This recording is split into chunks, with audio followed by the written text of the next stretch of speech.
what I want you to do is have your feet directly underneath your hips.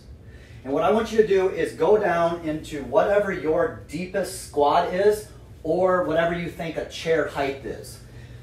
Just go ahead and down, and I want you to observe what's happening below the knee joint. Particularly, if I take off my shoes, don't make fun of my socks. If I look at my feet, do my feet flatten when I go down into that squat? Do my feet want to turn out when I go down into that squat? Do my knees want to turn in when I go down into that squat?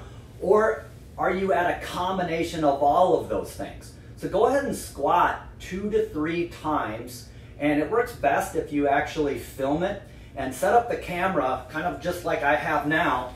And I want to be straight on from the camera. I think that's straight on. Feet, like I said, directly underneath your knees. To be authentic and to do it right, it's actually hands above head, and then you go down into that chair height. And you want to pause at the bottom and then come back up. And what we would do is we would look at your movement quality. Why does that matter? So I want to know if your foot collapses. I want to know if your ankle rolls in, and I definitely want to know if your knees are tracking in when you're squatting.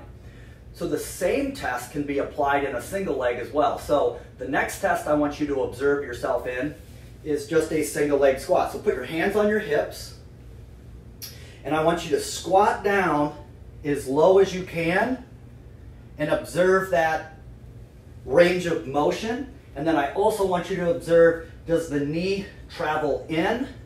And then everything that I talked about with the foot.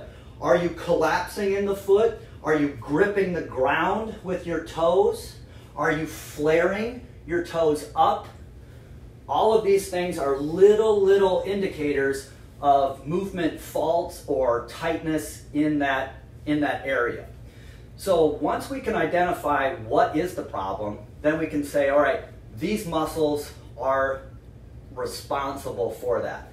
And typically the muscles that are always tight in any type of movement dysfunction, when we look below the knee, is we'll have, if the knees go in, we got to work the inner thigh, because these muscles here are overactive, and these muscles here that pull that knee back out, your glutes, are underactive.